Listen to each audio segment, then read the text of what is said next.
Hello, am I clearly audible? Sir, please check, am I clearly audible? Yes. So that we can start. Okay. Good morning, everyone. First of all, let me thank you all for coming here today. Good morning and welcome to all the respected speaker, dignitaries, and to all the participants. I hope you are doing well and in good health. This is Muskan Gupta, Coordinator Disaster Risk Reduction at RAWS India, Bhopal, and a DRR Fellow at Youth for Resilience. It will be my pleasure to be a part of this session.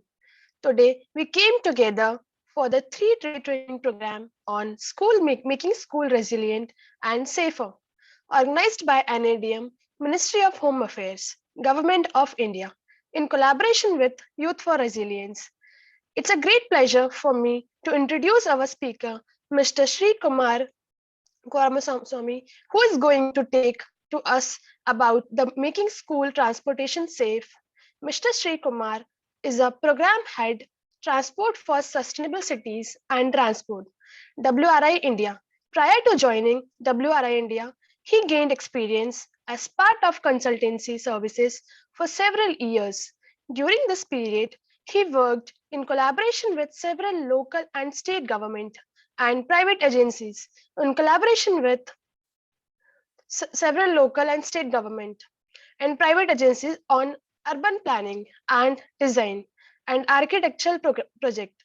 Shri Kumar holds a master's degree in urban design for CEPT University, Ahmedabad, master's in pollution studies from IIPS, Mumbai, and a Bachelor of Architecture from the Engineering College, Madurai, India. Over to you, sir.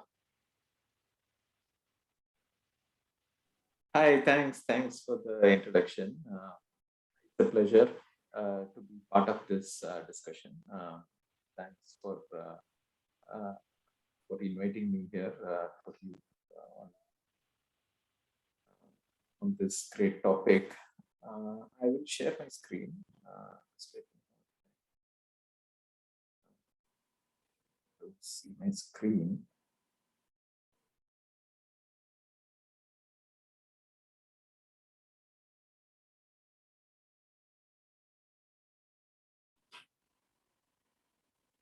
Hope you are able to see my screen.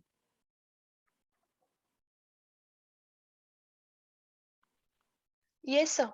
Okay, great. Thanks. Thanks. I mean, I will just quickly launch into the discussion of how we did this understanding of safe access to schools through, in the case of Bangalore. We just before that, just a little bit about us, WRI India. We are World Resources Institute India. We are a research organization helping. I specifically work on the cities program. We help cities to incorporate some of this development which are focused on sustainable cities. So here I'll just talk. This study particularly was we did it in the last 2 years, and this is done with the support of from Underwriter Laboratories. They are a safety organization based in Bangalore, and then we also had quite some partnerships with the government agencies, which I will talk a little bit as we go ahead. So here, when we say safe access to schools, the idea was to come up with a tool to help various stakeholders to think about safety, especially here road safety, considering that based on evidences, real evidences from the ground, right? It is, everybody will agree that yes, there is a problem of road safety, but what is that actually means? What is that? How to bring evidences to show that where is the problem, what is the problem, and what is the intensity of the problem. These are the things which we try to look at. This study is also a follow-up of UL Underrated Laboratories work with NIMHANS in Bangalore, where they looked at the safety or the causes for unnatural death of fatalities of children and injuries of children, or causes of injuries of children around schools. And they found that road safety or the road related risks of injury was the highest when a child is in the school and spending time, that entire journey to school and spending time in the school. Out of all the risks a child faces through a day, traffic is the most traffic related risks, the most important or the highest risk is because of traffic. So if we look at, in Indian context also, though our motorization rate is comparatively lesser, but we have very high fatalities and injuries because of traffic related risks. So just putting this in perspective, these are the numbers. More than 17,000 children below the age of 14 died because of crashes in India in 2019 alone, and the 25% of the fatalities are of all the fatalities are due to traffic crashes. And why this? What we are saying is very important here, because why we are saying schools are very important, and schools are a very important point in understanding the risks for children, is because one is that school commute is comprise a high number of necessary travel. Right? The children will have to go to school every day, and it is a very this is number of trips are very high, and every day travel to exposure to risks means it's also being an every day at the same time and the same kind of areas, the same kind of risks a child is facing every day, then the probability of getting affected is higher, right, around the schools. Then third is that children are also, their perception of risk is very different from that of the adults. And their physical development, the size of the body is also smaller. Because of that, they are more vulnerable to the risks or crashes, because one is their body is smaller, they can't see the vehicles, or they are not able to see and pursue the risk. And then the second is that the vehicle, the motor is also not able to see children because they are smaller, and their movement they are not able to predict as well. So this put together makes the risk even more dangerous. And often it is not just about traffic related risks. It is also, they also coincide with so many other things, like exposure of, we have also seen that wherever there is a high traffic risk and a high traffic volume, those are the areas also which has a high air pollution, and also high noise and air pollution. That means the child is constantly exposed to this other the large long-term health related aspects of air pollution. So when we are dealing with this risk of traffic, we are also dealing with we have to be aware that we are also dealing with these other problems as well. Now, in the case of Bangalore, we identified that nearly 90% of the children live within 5 kilometers of the school, and 58% of them really walk to school, and public transportation is among the high among the government and semi-private schools, and and and also mostly, if you look at all the crashes which happened to children in the city of Bangalore, it is also that they were pedestrian. So pedestrian is the biggest. So now coming back to how to understand this and how to create a data around this risk and how to use it for certain decision making, right? So this is where we started. Here the focus is to ensure that we get data, and we get data which is usable by all the stakeholders, and use that to create a buy-in show the evidences to create a buy-in that this is a really a serious issue which we need to tackle. And then among all the interventions which the government may want to do or various stakeholders want to do, how to identify prioritization of this. Because when we say there were 734 crashes in entire Bangalore in 2019, then out of that,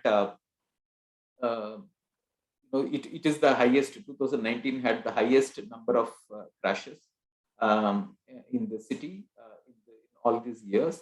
And how to when the decision maker want to think about how to deal with this, then where to put the money and where to prioritize, which is the area they need to really intervene, right? These key decisions could be prioritized based on these kind of an understanding of data, and this also will help us to measure the impacts. If we have spent so and so money in a certain area or an award, then we can see in the next few years, we can see how this is really making an impact in reducing the traffic related risk. Therefore, we will be able to use the data to understand and monitor the changes. So for whom we are really talking about, this data would be really useful. One is the government, of course, the municipal corporation, traffic police, the transport department, transit agencies, road safety authority, planning authority, local representatives, elected representatives, education department. All of these people have a role in playing what could be done. And the second is the set is the schools. The schools, the school bus operators, the NGOs, the corporates who are working around this, and so on, right? So these are organizations, non-government organizations, but they have a very strong role to play. And then we have the community, where the parents are constantly under anxiety that what is happening to my child, and the local communities want to really take action. So these are the three major groups, how this data could be useful for all these three groups so that they try to take some action. This is what we decided to prepare this kind of a school commute safety visualization tool which will help to build a kind of a spatial prioritization of actions to improve safety and health of school children. So few things, we started off by saying what are our guiding criteria, and one is that how children commute to schools, we need to understand. Then what are the risks impacting them, and then the range of catchment. How much do children spend time in the area around the schools? How much distance do they really spend? Where is the high concentration areas where children spend more time around the schools?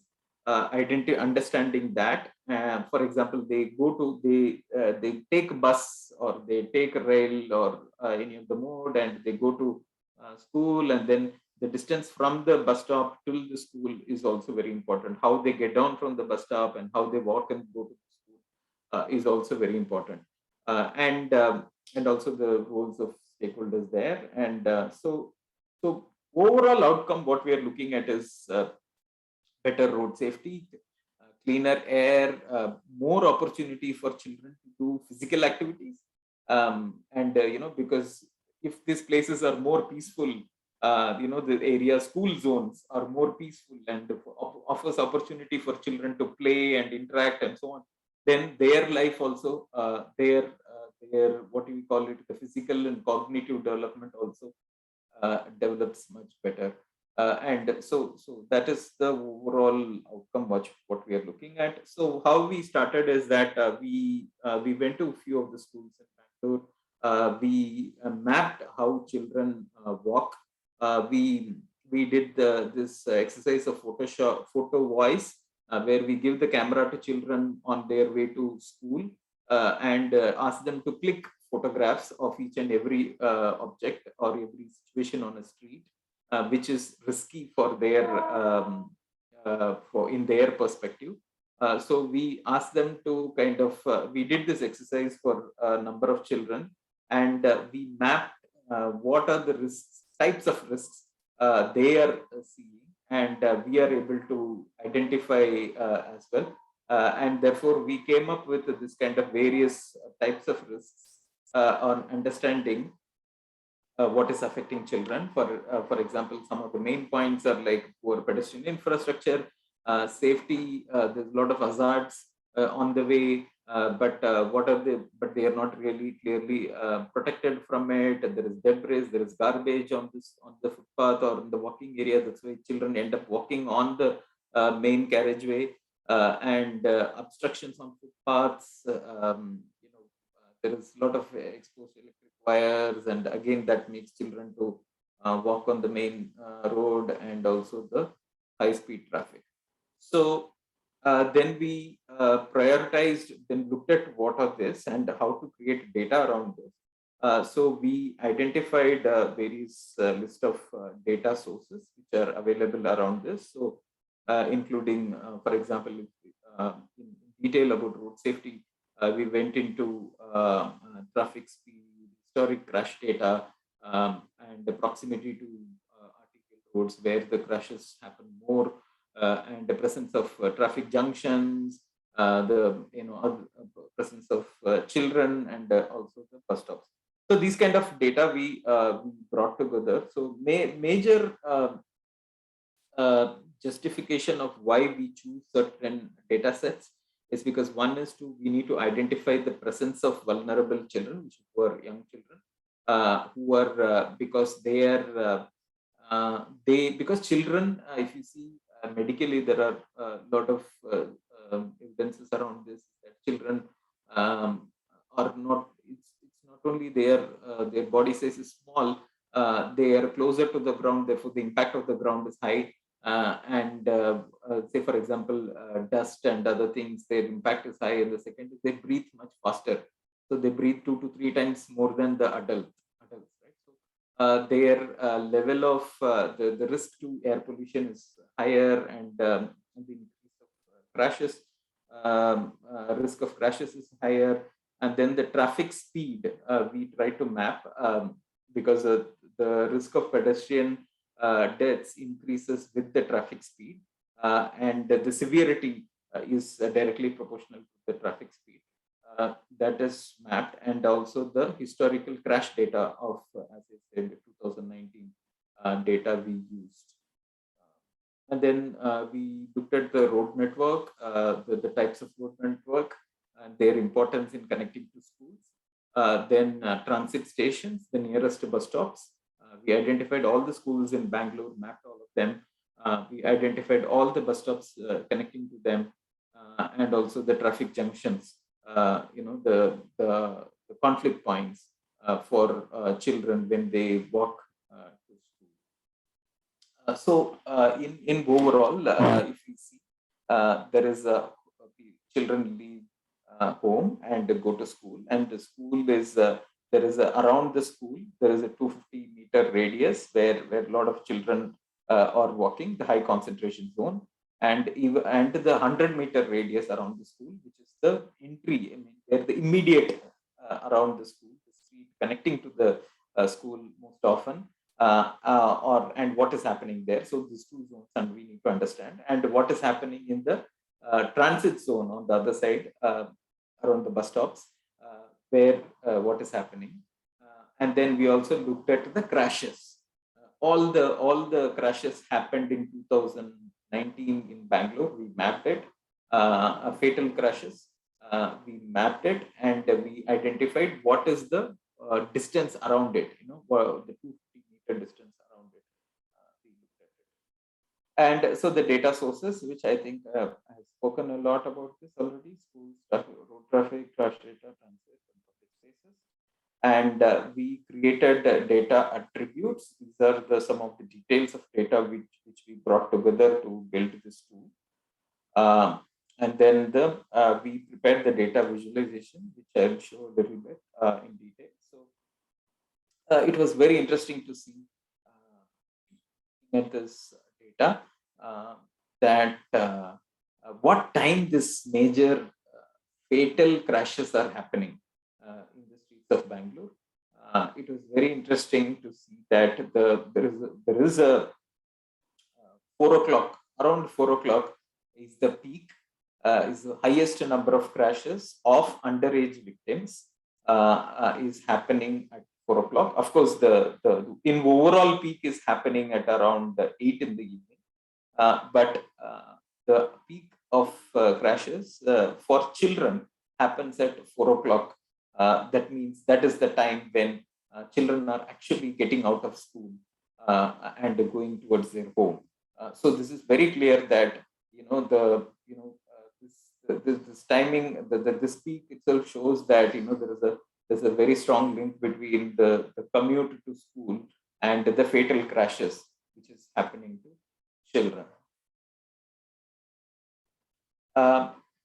These are all the blue dots are the schools which are in Bangalore, and you will see that blue are the schools which are away from unsafe roads, and the red dots are all the schools which are within some kind of risk-prone zone in Bangalore. This is a very startling kind of a revelation. You see that 55% of the children who were enrolled in schools in Bangalore or actually within this red dots, which is that red means this is the area, this is the school which is located in an area where there is a lot of fatal crashes are happening. So when we did this in detail, what is it happening? If we see 50 meters from the school to the street, then 28% of the crashes are happening. Proximity to roads from the schools, and then 100 meter, 38%, and 250 meter, around 55%. And if we take entire Bangalore, if we take 500-meter distance around the fatal crashes zones, then it almost covers the entire city, 87%. That means it's also because there are lot of schools spread all over the city. So if we then we map the details of a streets with the crashy street closer to schools. This is 100 meter. We can see that crashy street which is happening closer to schools, and it's quite the green lines are the streets which are connecting to any of the schools, and the red dots are the fatal crashes, which is within 100 meters from any of the schools. Similarly, if we consider 250-meter walking distance from any of the schools, this yellow patches show that these are all the school walking zone. 250-meter in the immediate surroundings of the schools, of all the schools if we map in Bangalore, it's yellow. Then within that, this red, the orange dots are the high risk zones where some kind of crashes have happened recently. fatal crashes. Similarly, if we see all the yellow, again, this is a school walking zone, and there is all the blue dots are all pedestrian victims. These were the people who died when they were walking, and whereas the green dots are all children who were uh, either spending going to the school, or some of this thing happening closer to the school. Fatal crashes happened closer to the school. Then if we, this is again the 250-meter shown, then where, if we see where these hotspots are, where these crashes are happening in high concentration, then it is, we see that most of the fatal crashes happened in 2019, happened close to this high speed roads, which are the arterial roads, and also there are also, you can also see the fatal crashes are spread all over the city, and it's not that it is happening only in certain areas, it's spread all over the city. So that is also a matter of concern. If we look at fatal crash hotspots and the traffic speed during school hours, so when we map the traffic speed in across the city during the school hour, and you can see that the dark red shows the speed above 35 km per hour. The orange kind of color is 25 to 35 km per hour, and then the other streets are predominantly slightly often. These are based on Google data, so API data. So that means it is an average. It is an average of speed which the Google is able to capture. Doesn't mean that definitely there will be some two-wheeler who is rushing in a much higher speed in these all other streets as well. That means the risk is not just this an average, but it's also potentially there everywhere. So how this tool we created, it's an online web GIS-based tool. When we did all this mapping through GIS, we were able to bring together all these layers to be able to compare with each of the parameters and visualize it as per a ward or as per a school or a school surroundings, or a transit stop anywhere in the city, or by the based on the age of the victim or jurisdiction, we are able to see this. So we can take any single ward or any single school or any single street in the entire city, and we can see what has happened along that, which is the nearest school, what is the walking route to the school, and what are the crashes that had happened in that area. So all of that we are able to visualize. So this is the example. All this blue dots are schools, and the distance, and the red dots are all the places where some fatal crashes happened recently, 2019, and the roads, the red roads are the traffic, high speed traffic roads, and we can actually see how these are. We can see some of this high concentration. So many number of 4 deaths have happened in these streets in this particular area within the same year, and there are so many schools in that area. Children are crossing through that street every day. So this kind of understanding we are able to get. We are able to identify these kind of problematic areas where there is high risks are there, and we are able to have this discussion, with the ward officers, this local engineers, and traffic police, the police who are managing this place, and the decision makers who decide on the infrastructure interventions which need to be done here, the schools who are here, what they could do, and so on. So these kind of data helps us to visualize where the problems are, where green area is the 250-meter walking radius distance around each of the schools. Interestingly, this is we tend to think that only a certain type of vehicle are causing more crashes, but we can see that crashes are happening because of various types of vehicles, all types of vehicles. So now we have this data. So how do stakeholders take actions? What stakeholders could do about this? Right here, the government is the biggest stakeholder.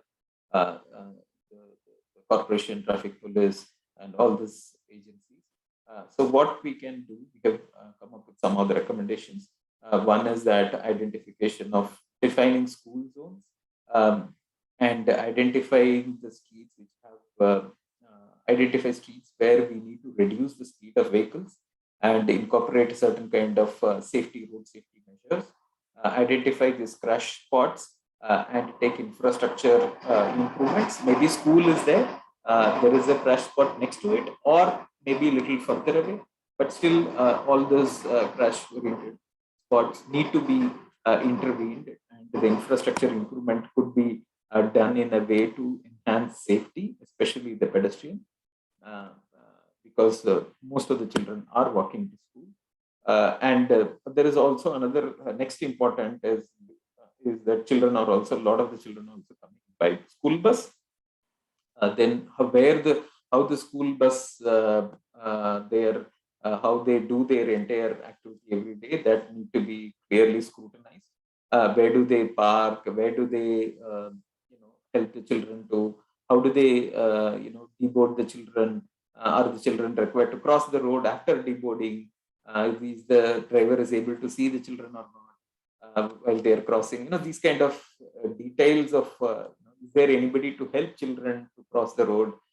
These kind of things. A lot of these things can be seen, and so basically the government need to give more clear guidelines for school boarding and zones, in the school zones where school buses would stop, where are those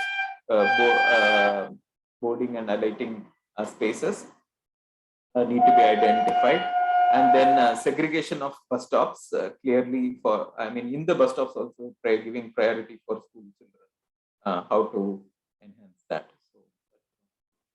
So now looking at what entities, that is this, what is it, the private, the schools, the bus operators, the corporate, CSR, NGOs, all of them, what they could do. They could, for instance, schools can appoint personnel to ensure safety of safe crossing of the street in each of the school. They could appoint somebody during the peak hours of children coming in and going out, defining a dedicated boarding and alighting zone, as I already mentioned. Schools in their schools, multiple schools, we also see that within the same 250-meter, 500-meter walking zone, any number of schools are there, 4-5 schools are there. Then these schools can actually come together and they can pool their resources to pool their resources means very even simple. They can share a person, a traffic marshal kind of a person who can help the safety of the children in that area.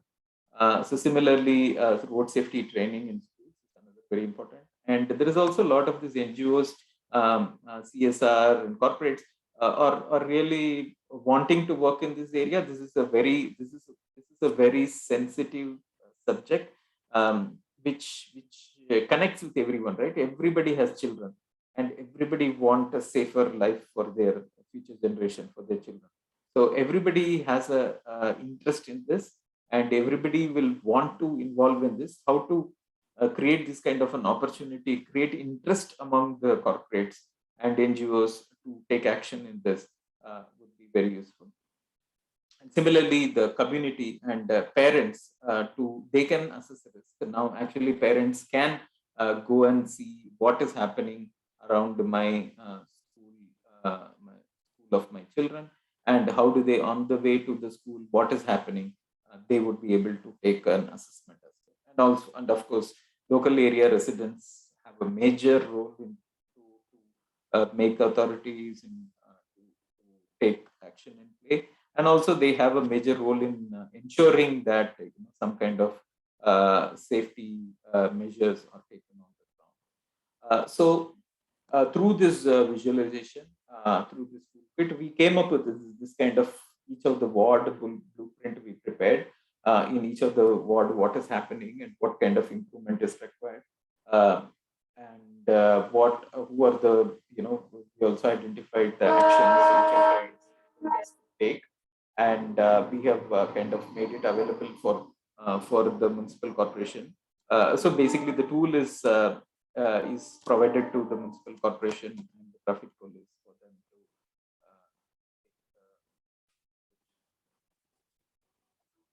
to yeah, so I'll just stop with that. And so this is an exercise to identify how data, especially in Indian context, we are really starved of data, right? We once we have data, then we can bring together. We created this data actually by going through FIRs of all the crash-related, fatal-related FIRs in each of the cases, and we identified where they exactly happened, and we were able to map it. And by bringing this kind of data together, along with the other, the location of the schools and understanding the speed and so on in the city, we were able to create, put together this kind of an evidence to show that what is the actual risk around the schools and how various stakeholders can take action. Hope this discussion is useful for you. I'm very happy to take questions. Thank you, sir. Sorry, Ms. Kusum has already joined us. We take question answer after the both speakers take their presentations. But there's just one brief question in the chat I want to ask you by Zakari. How does weather condition factor in the occurrence of road accidents? Beyond the time of accident occurrence during the day, have you analyzed your data according to the seasons? Thanks for this comprehensive presentation. As per seasons, we haven't looked at. Probably it's a good idea to think of what happens during the monsoons, especially. But Bangalore is quite a interesting case when there's a spread over rainy season for a long time, and probably it also has there is a pattern in Bangalore, and evening rains is a pattern in Bangalore. Probably that has some impact on the way how crashes are happening. It's an interesting question. Thank you, sir. We will appreciate if you can stay there and in the end answer the more questions. Thank you for your presentation. Over to you, Ms. Khan. Thank you so much, sir. Now, I would like to invite Ms. Kusum Athukola. She is joining us from Sri Lanka. Ms. Kusum is chair of the Network of Women Professionals, Netwater, founder member of the Sri Lanka Water Partnership, or Lanka Jalani, and the 2012 recipient of the prestigious Women in Water Award from the London-based International Water Association. She was awarded in recognition of her long association with and deep commitment to gender-related issues in water. Over to you, ma'am. Good morning from Sri Lanka. Am I audible, please? Yes, ma'am. Yeah, thank you very much for inviting me for this activity, which has gone on for 3 days, and we are in the last stages. And may I also take this opportunity to thank Mr. Sri Kumar for his presentation, which really raised an area that I have not been looking at. So thank you very much, Mr. Sri Kumar. Thank you very much, organizers, especially Nitish, who has, I believe you have a huge stretch of participants. I get people from Aruba, Kenya, etc., etc. So it is not really a South Asian activity. It is a very much a global activity. Congratulations on that. My theme is improving health and learning through better wash in school. Now, WASH, if you recollect, is not a long-standing theme in development studies. WASH really came to the fore with the water decade of 1981 to 1990. And from then onwards, different international activities has pegged it and kept its importance in the global arena. Right now, we are in the International Decade of Water Action, 2018 to 2028. We are somewhere now in the middle, or not quite the middle. Now, why do we have to make WASH such an issue? It is because it is so much linked to our health, especially the health of children in schools. So I think that what we need to understand is, first, I am speaking more from a Sri Lankan and a South Asian perspective, but I believe that what we are talking about will resonate with all of you, because all of us are looking at certain situations which have a commonality. So I have seen this from Suriname to Southeast Asia, the same problems coming up. I would like to talk about three issues when it comes to washing schools. One is allocation, the other one is maintenance, the other one is the silo approach, which we see. Allocation is a problem, I think, for many schools in especially the poorer areas. The poorer areas cannot always be in the rural areas. We also have the urban poor and the marginalized communities in the cities. The other one of maintenance is very often I see that while there's an allocation made for provision or building of wash facilities, the same does not apply to wash maintenance systems.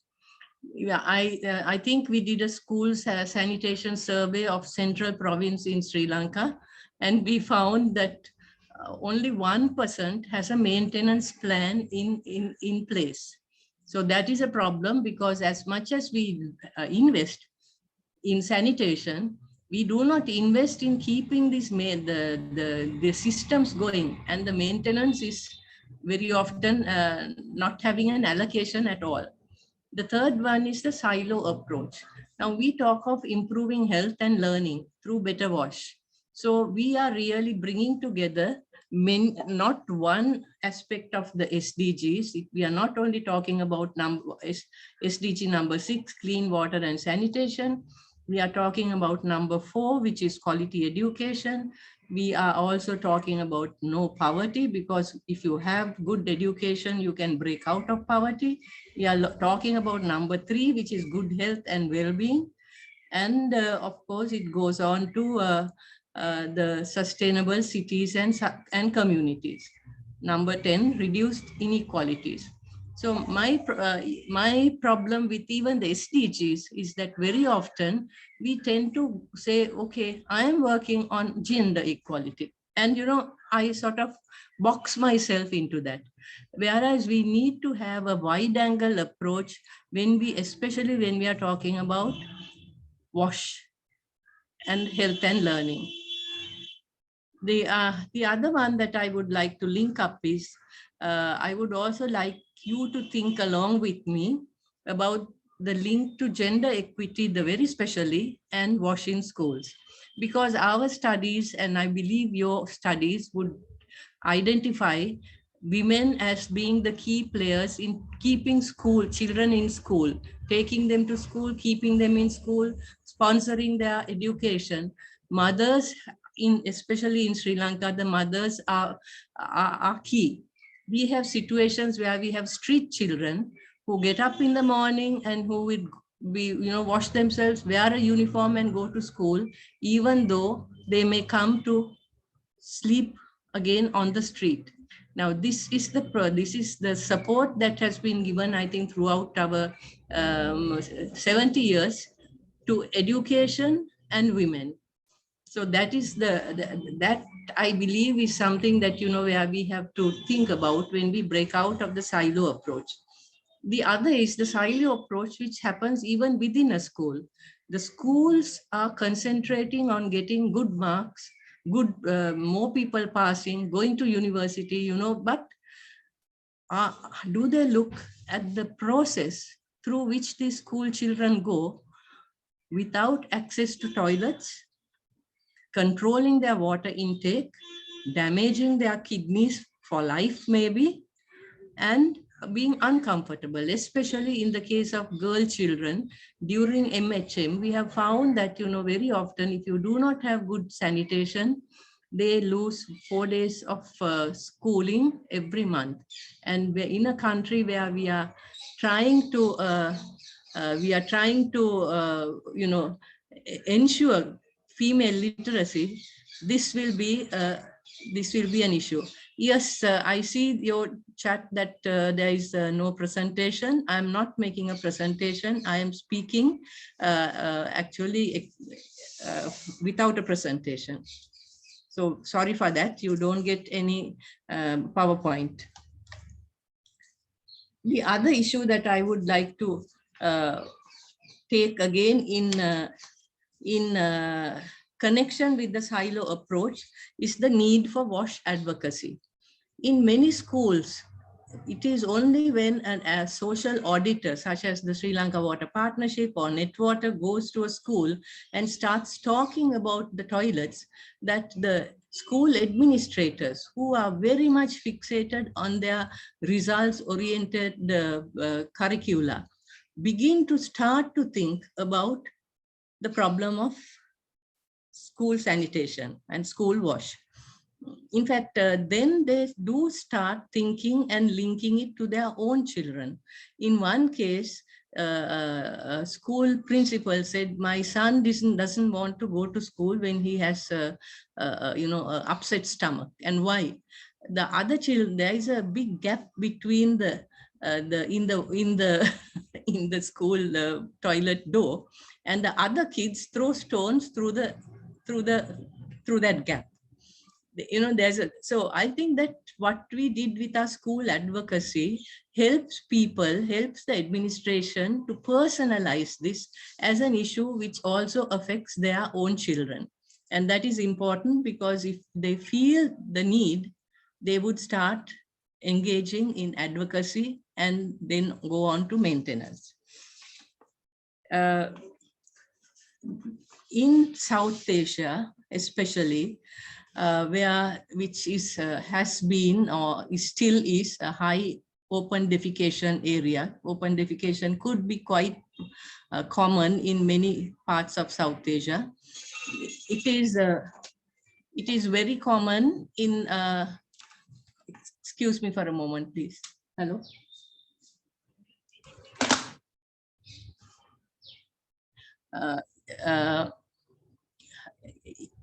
When open defecation is common, it is more difficult for us to talk about school wash. Let me give you one little example of a school that I encountered in the tea estate area of Sri Lanka. How do we, I went and spoke with the principal where we were doing this advocacy program, and he gave me this story, which I found quite interesting. There are two little pockets of open defecation in Sri Lanka. One is the tea estate area, the estate, the mountain area in the central highlands. The other one is the coastal area with the fishing villages. Now I'm talking about the highland areas, and this principal had one day gone on a tour of, looking after the wash facilities. And he found a child who had soiled the toilet, and he had told him, why don't you put some water and flush the toilet? The next day, he had an extremely angry parent coming and saying, sir, you have made my son a sakkili. I don't know whether you will understand the word sakkili, some of you may, but it means a sanitary laborer. So he wanted to actually take the child away from school. So it took a lot of persuading to tell him that this is actually part of a advocacy and action program, which would ensure his own child's health by giving him a clean toilet to be used. So that is again, I think it is a situation which will resonate in many of your countries. The other one is that I would like, I'm sorry, Nitish, do I have time? Yes, ma'am. Quite a lot of time we have now. Okay, 10 minutes, 15 minutes? Ma'am, 20 minutes. Okay, thank you.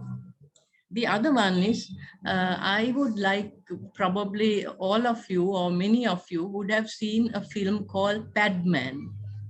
Anybody heard of it? Padman? A film made in India? Yes. Okay.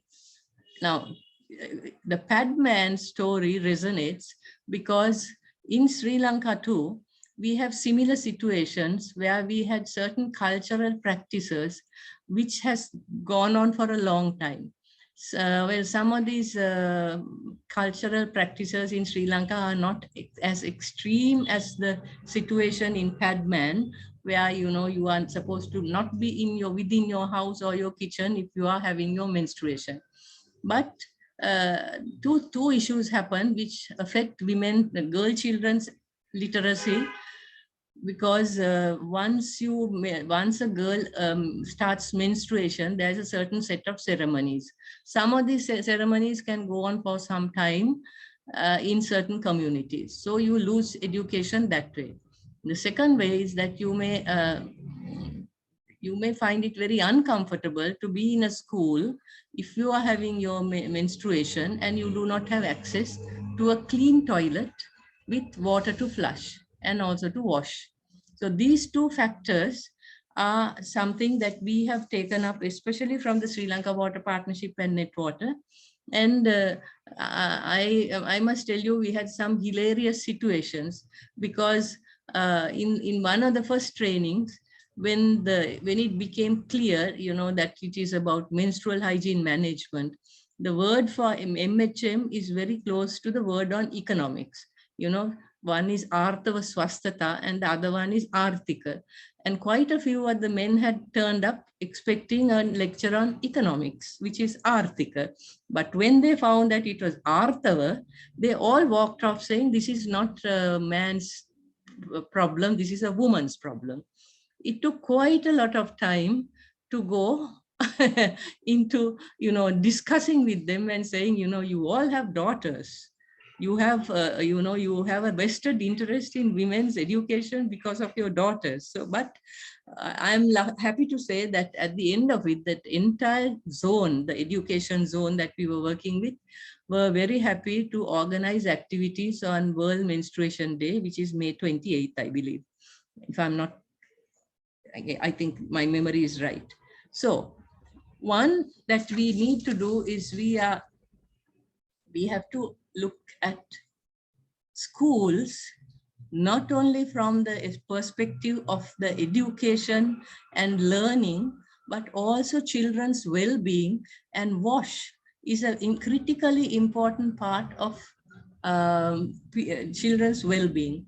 They need a clean toilet, they need water to drink, they need to be able to wash during menstruation, and we should not have a situation where the lack of these facilities blocks any child from going to school and fulfilling his desire for education, and the country achieving full literacy.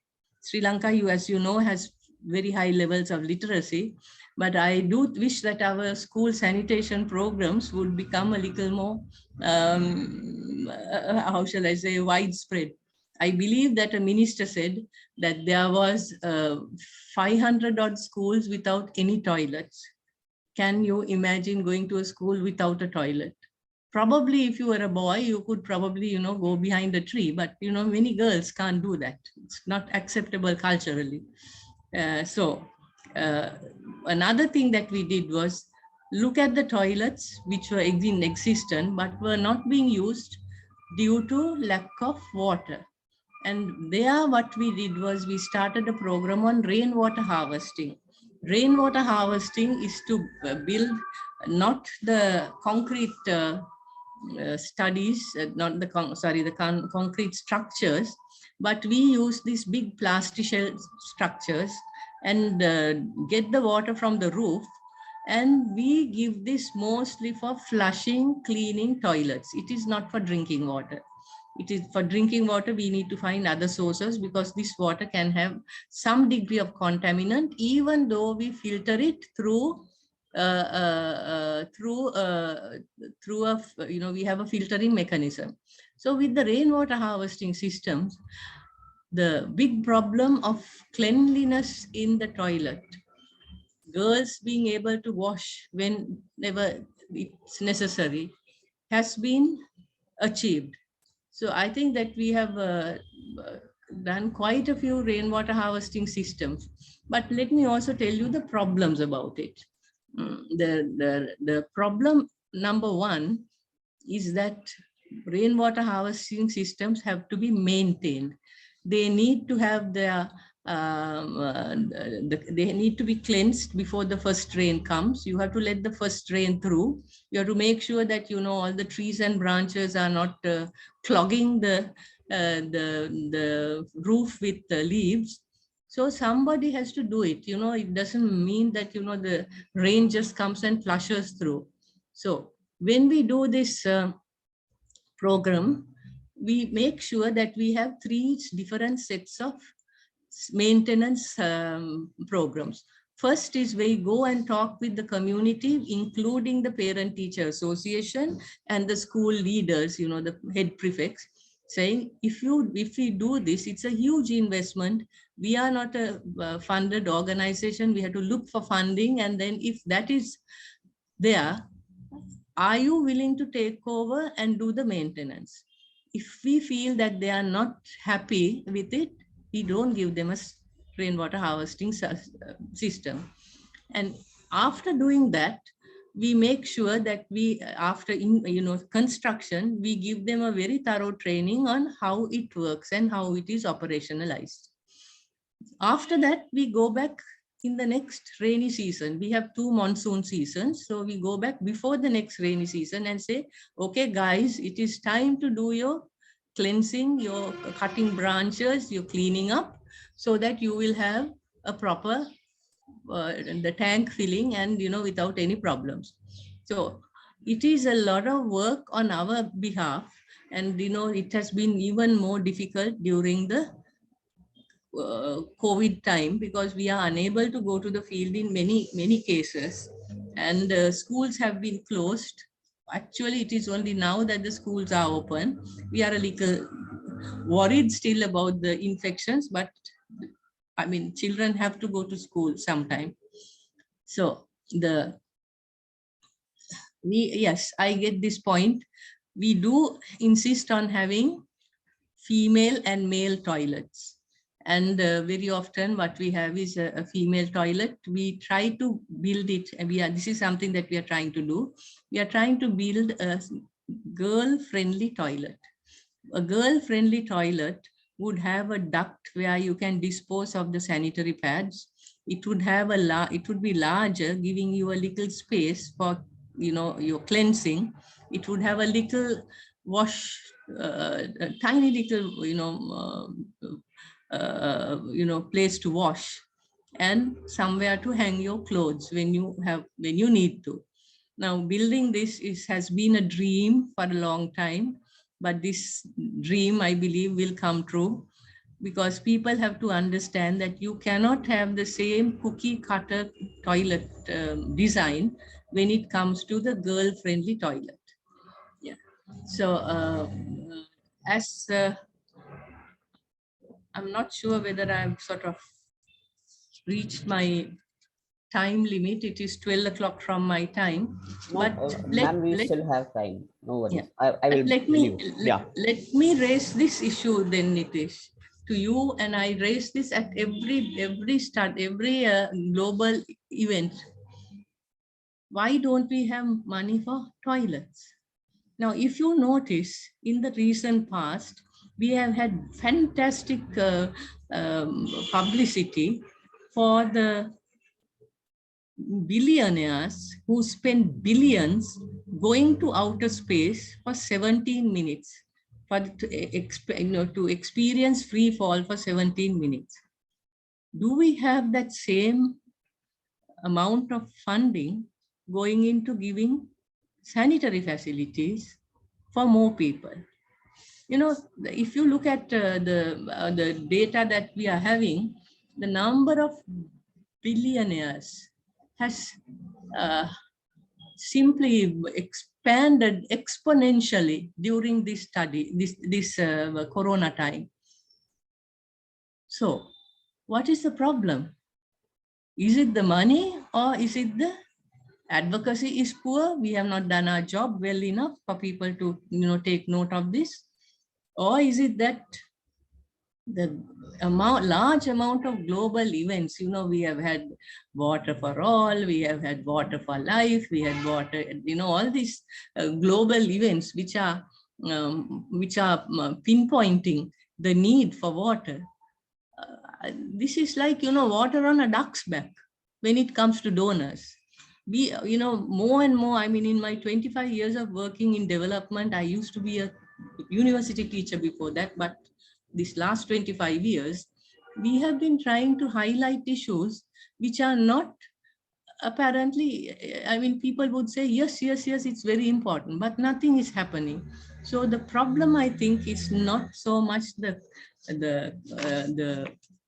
quantum of the problem, but the momentum of financing, the financial investment needed for this, for keeping WASH a reality in many of the countries that I believe all of you come from. We do know that,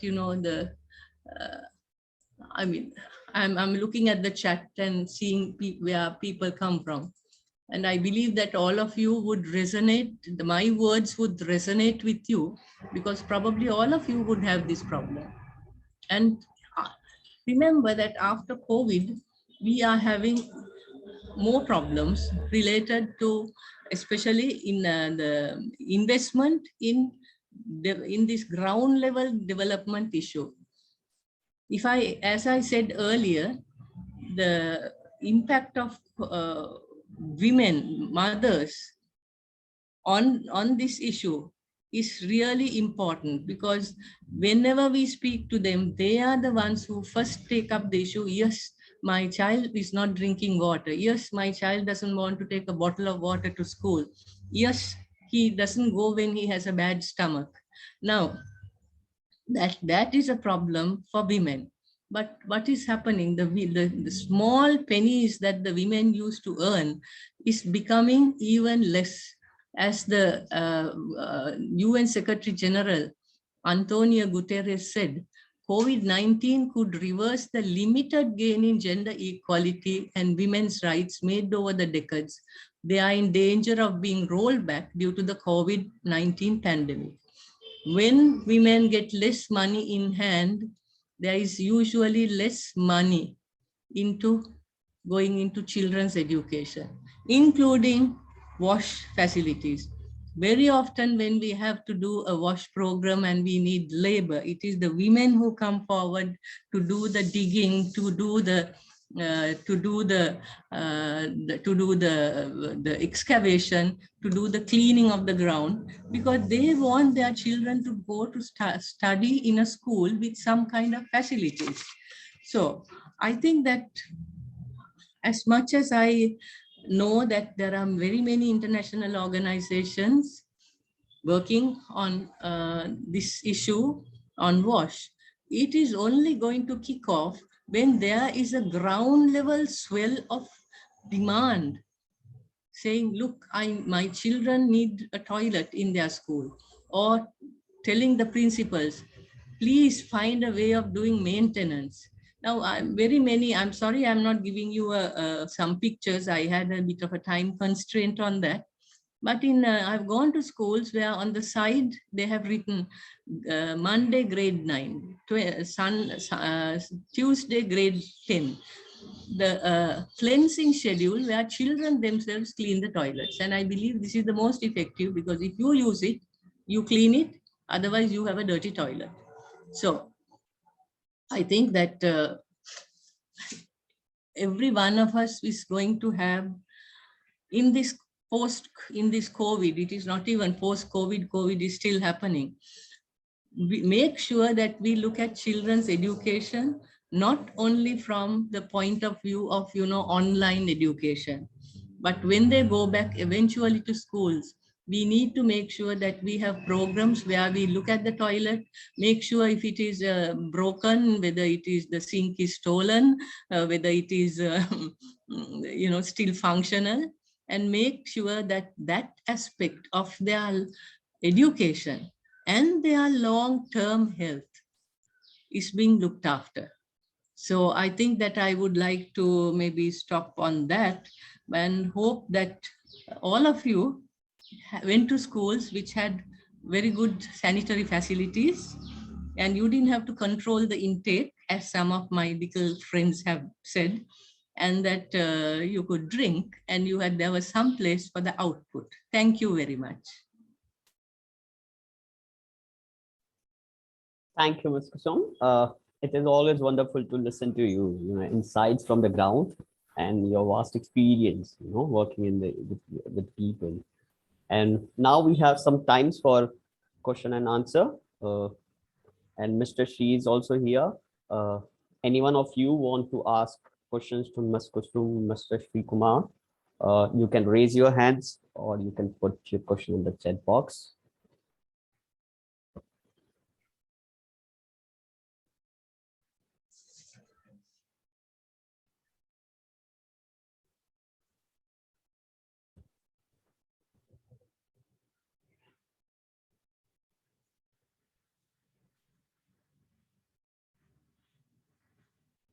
Okay, I think there's no questions.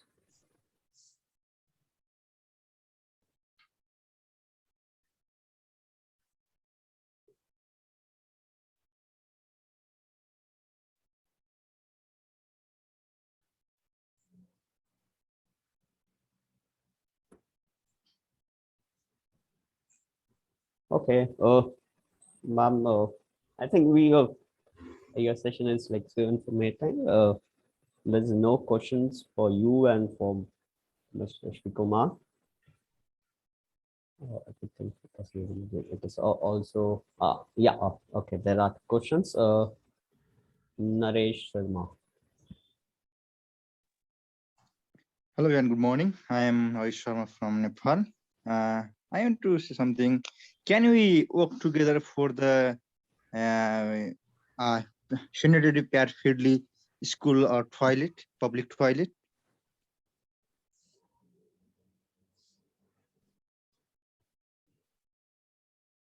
Naresh, can you repeat your question?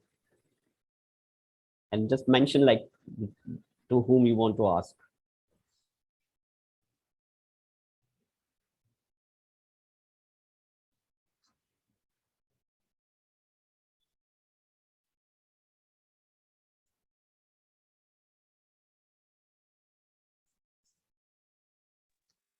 Naresh? Hello, am Yeah. I audible? Yes. Yeah.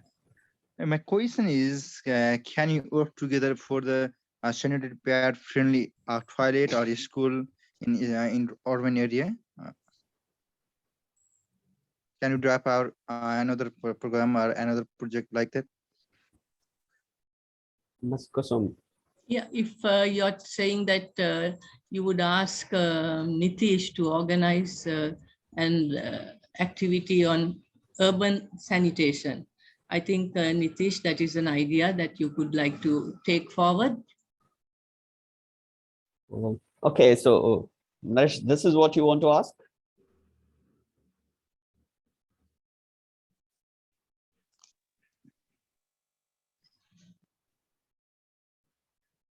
No.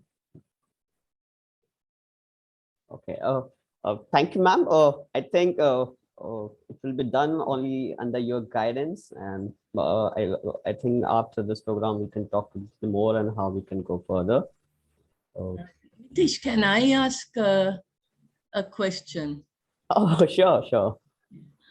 Can we have a poll of the 61 people who are still here to see which one of you agree that school wash must be made a priority and given adequate funding? Is it possible to do a poll? Okay, ma'am, what we can do, let me check. Meanwhile, we Just, can have a question and answer. Yeah.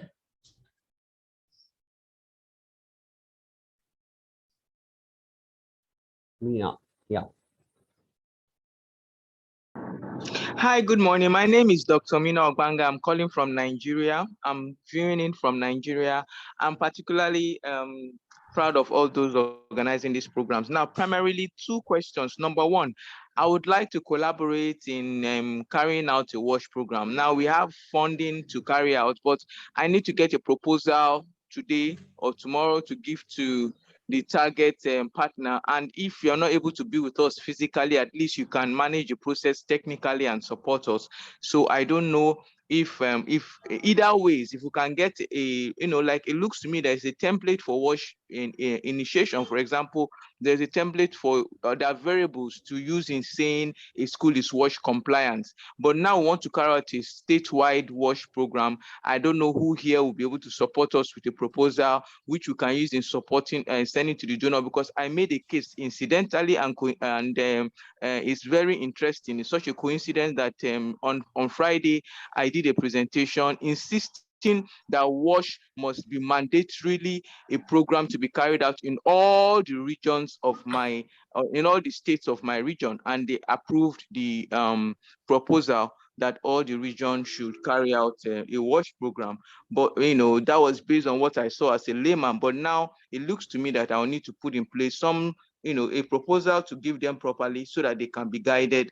And I can't wait to see all the schools in our region at least being WASH certified, if I'll put it that way. So there'll be a way to measure and say, okay, this school is 30% WASH certified, this one is 50% WASH, meaning that we have certain things where we don't have. And I want to also carry out a rapid rural appraisal or a baseline survey on the WASH state of our different schools. Our region is made up of over 9 states with over 20 million people, and I'm excited to see that happen. We have over 30 million people and about 5 million students that are going to benefit. So anybody who can mentor us on this program with any information, any link to where we can see WASH presentations, WASH templates, whatever, and especially the organizers, I will feel very happy. I'm putting my details on the link. So that in case anyone wants to contact us on how we can immediately succeed in supplying them with the information they need, it will be helpful. Thank you so much. Mina, just one question. You're from which country? Nigeria, I said Nigeria. Okay. What I can do is I can put you in touch with Ms. Kusum. Ms. Kusum is, as like renowned WASH specialist and worked internationally with different organizations. Yay. So you can contact her and she will guide you better. And she has a very vast network of WASH professional all over, like at global level. So she can guide you. Wow. Thank you. Okay. Thank you, Dr. Mina. Thank you so much. Thank you. Okay. Anyone else?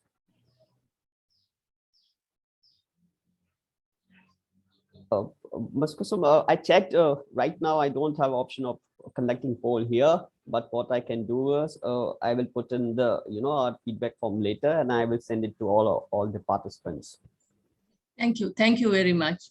It's just that I think that you are doing a wonderful job of your outreach, but it is up to everybody, because I believe that this WASH technologies, the WASH advocacies, it's very available globally, and there are many country experts who can guide you in this. It is just a matter of, I think, the one aspect that I didn't talk about is political decision makers who also need to be advised and guided on investing in this area. So this is up to every one of us to talk with our political decision makers. They can be very effective once they are convinced. Yes, ma'am. Thank you. So thank you very much. Is there any other question for any of the speaker?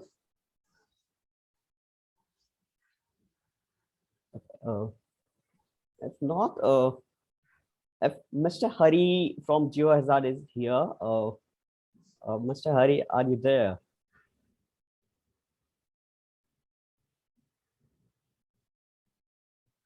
Okay.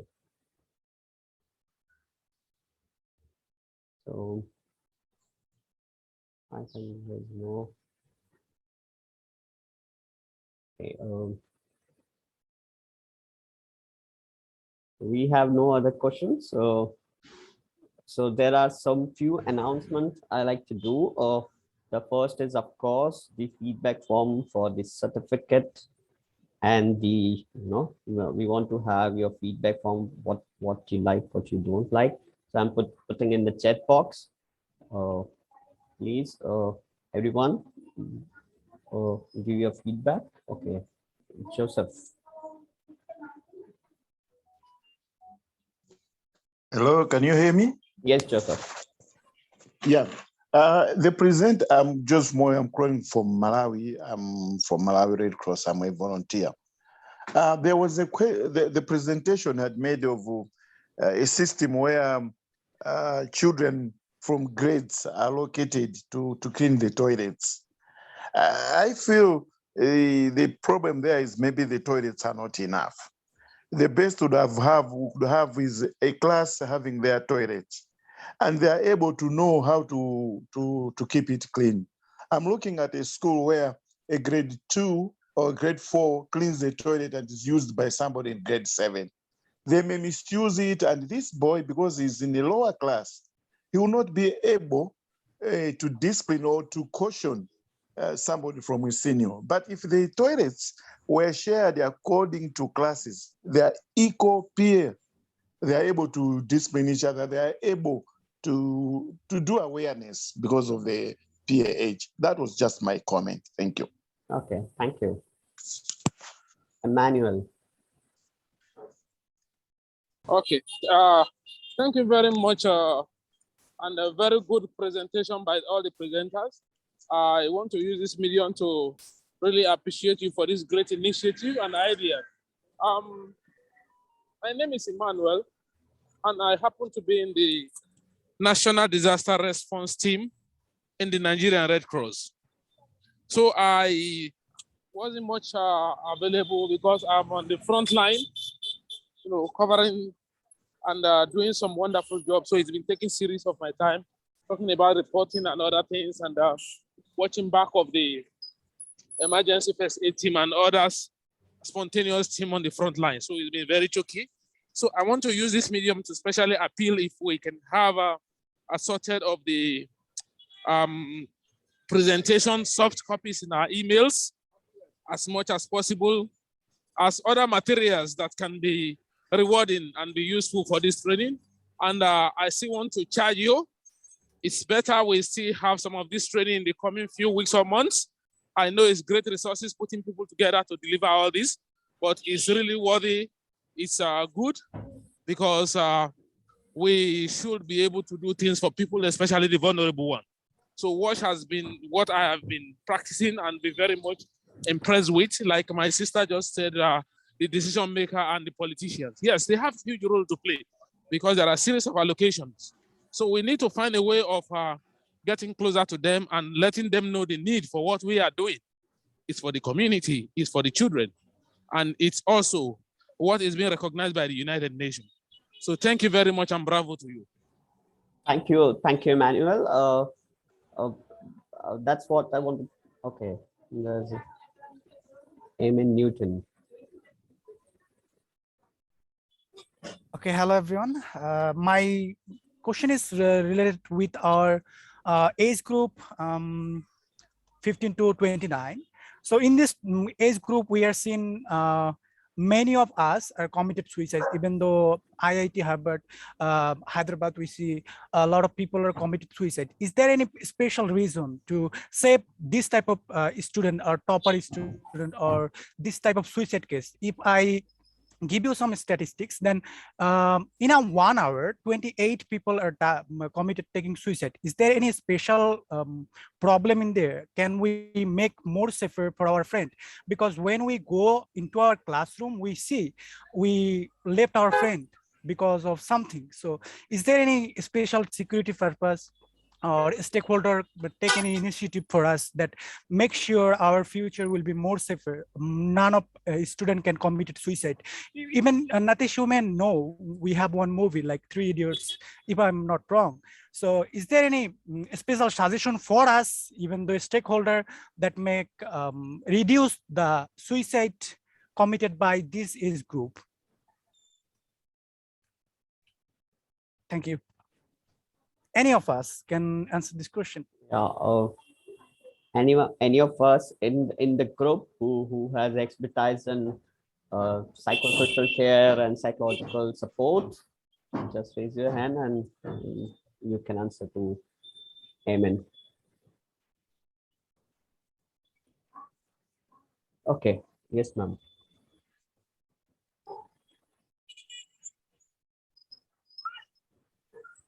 Sir, I raised my hand, that's why. I'm a psychologist. I worked at counselor in Kendriya Vidyalaya. Currently, I'm doing family counseling and addiction management also. I have seen this type of suicide cases in Andhra Pradesh, Telugu states mostly. Because of this, after intermediate also, PU also, they are doing the suicide cases because of reducing of marks itself, because of online classes. That means probable online classes are not available to students in rural areas. So most of the people, they are not secure, they are not securing proper availability of marks. They're very less. They are not securing good marks. That it doesn't mean that they are not having skills. Everyone is having inbuilt skills, but they don't know how to approach the counselor itself. The thing itself, most of the times they don't know whom to approach, how to approach. They don't know, because this counseling or psychology is mostly in urban areas. Mostly in rural areas, they're not there. So that's why what we have to see this means proper guidance, proper observation, continuous observation. Parents should observe. Parents mostly, they will say that, oh, we are both are employees, and this grandparents are not with us. Only nuclear families, because of we can't observe the children itself. Then you can observe what they are doing while eating, at least daily once while eating dinner time. You can make, even the father is not available, if mother can take care of the children itself. While eating itself, you can observe the children itself. In at home itself, this is the activity what you have to do. At school itself, as school counselors or teachers, whatever they may be, you can observe in school also. Management also, they have to observe the students, children, what they are doing. See, when I worked in Kendriya Vidyalaya, I observed up to 2,000 students. 2,000 students. When I have an eye on the children itself, from first student to last student, I can observe. I have the data, but I can't do. See, what I mean to say is, make an eye, keep an eye on the children itself. Observe what they are doing. While classes are going, most of the times we can't observe, we won't observe the children itself. That's why they will do something. They don't know how to approach and whom to approach. This is the layback. This is the drawback of the children itself, what they do know. This is not their mistake. This is, as elders, it is our mistake how to guide them itself. Proper observation is very much needed. Okay, sir? Thank you, ma'am. Thank you for sharing your knowledge with us. One more thing I want to add, I'm not expert in this subject, but I'm sure many of you are aware, in especially in disaster management, we talk a lot about psychological first aid. So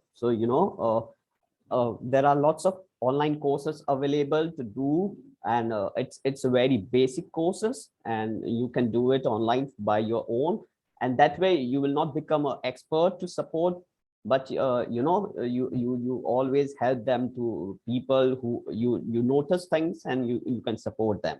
So it's a good thing for your mental health, for everyone around you. You should learn more about mental health, and especially the psychological first aid. Thank you. Okay, I think okay, ma'am. Yes, ma'am. Sir, because see, the thing itself, you may ask how to identify this type of suicide cases. Mostly they will ask itself.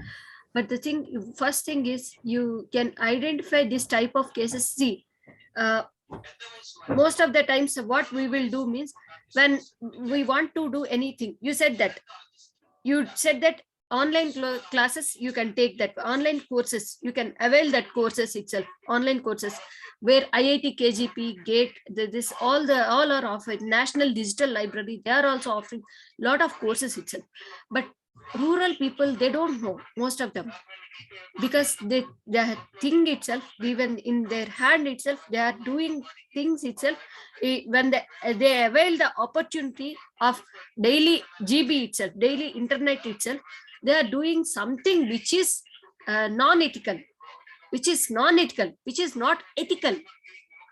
Which is not ethical means they are looking something which is playing PUBG games, online games, internet addiction, gaming addiction. This type of addiction is going on mostly in children itself. Why the suicides are going on means this internet addiction, not only internet addiction, many things. When they want to do something means, suddenly the parents or elders or teachers, they will guide something. Okay, you can do some course itself. When they guide something itself, they want to do, but they don't know how to do. During that time, oh, this is not this won't suit me, this can't, I can't do this one. How can I do this one? Okay, this is not working. So uh, let us come to an end. Let us let me end my life. They will decide like that. When they're not able to do something in is what parents are guiding, or what they are willing to do, during that time, when they are not able to do, immediately let me end my life. This is the part. This is the solution for that. What I want to end my life. This is not the solution.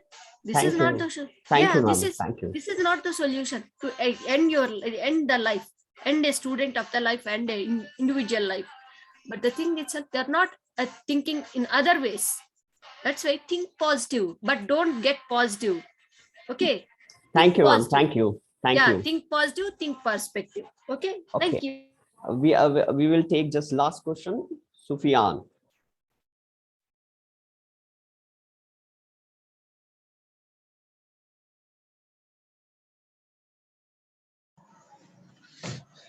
Good morning to everyone on the platform today.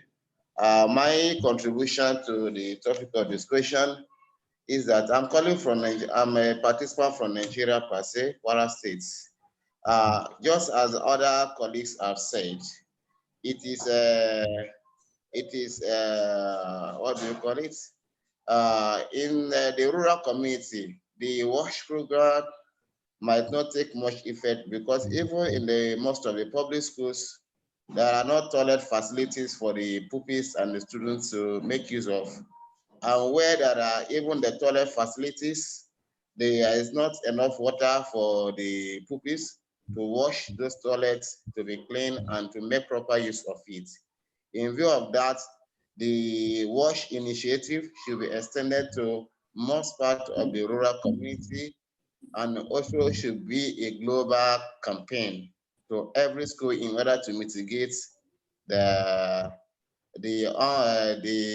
escalating COVID-19 cases. Thank you very much. I'm much grateful. Thank you. Just one thing, I'm getting a lot of in the chat box. We are going to share all the resources for the last 3 days with all of you. We have your email IDs. I'm telling again and again, we have all your email IDs. I have put the chat in the chat box, the feedback form. If you are interested to receive the certificate, just fill that feedback form, and you in the next week we will send you.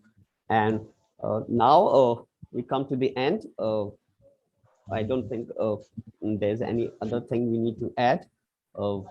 Firstly, I'm grateful to Ms. Kusum and Mr. Sri Kumar for joining us and share their knowledge with all of us. And we are grateful to all of you who joined us from all over the world.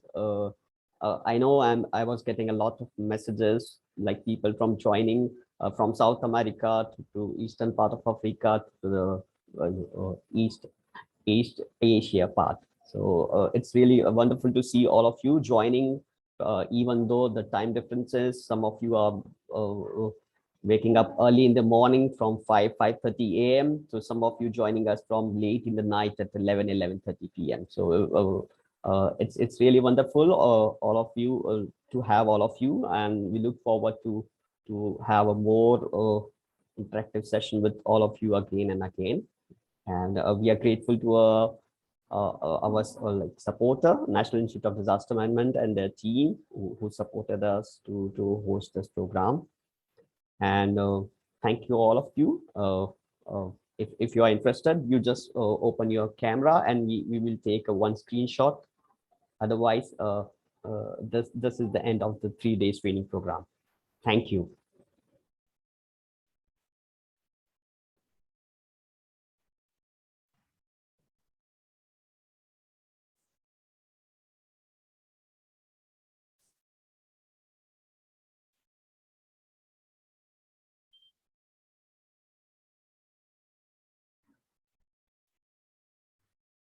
I'm taking thank you.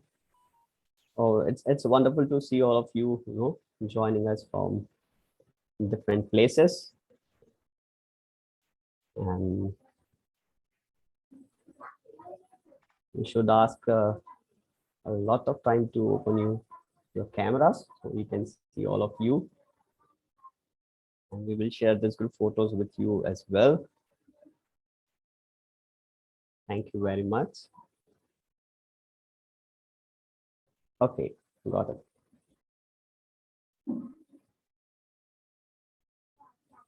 Okay, thank you, everyone. See you soon.